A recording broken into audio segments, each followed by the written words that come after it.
अपना घर बनाने का वजीफ़ा। इस वजीफ़े से इंशाअल्लाह आप अगर अपना घर बनाना चाहते हैं, आप बना नहीं सकते, आपके पास माल और दौलत नहीं है, आप इस वजह से परेशान हैं, तो ये वजीफ़ा करने से अल्लाह रब्बुल इज़्ज़त आपके लिए असबाब पैदा फरमाएगा। अल्लाह ताला आपके लिए रास्ते खोल देगा और आपके लिए आसानियाँ, आपको पता भी नहीं चलेगा कि कहाँ से आपके यहाँ गैबी मदद हो रही है और अल्लाह ताला आपको मकान अता करेंगे। आप अपना अच्छा और बेहतरीन मकान और घर बना सकते हैं।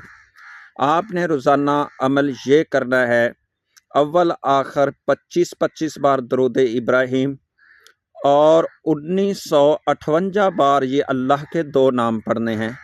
नाम क्या हैं? या अल्लाह या मालिक, या अल्लाह या मालिक। ये 2 नाम अल्लाह के आपने 1958 बार पढ़ने हैं और उसके बाद आपने अल्लाह से दुआ करनी है अपने लिए कि अल्लाह ये मेरे लिए आसानी पैदा फरमा। ये आप इंशाल्लाह 41 दिन अमल करें, इसको चंद दिन करें या जब तक आपका मकान नहीं बनता उस वक्त तक ये आप वजीफ़ा रोज़ाना करें। अव्वल आखिर 25-25 बार दरूद और ये 2 अल्लाह के नाम 1958 बार आपने पढ़ने हैं। तो रोज़ाना करें या 41 दिन करें, अल्लाह आपके लिए असबाब पैदा फरमाएंगे और आपका घर बन जाएगा। बहुत मुजरब वजीफ़ा है, इंशाल्लाह इसको करें, फ़ायदा होगा।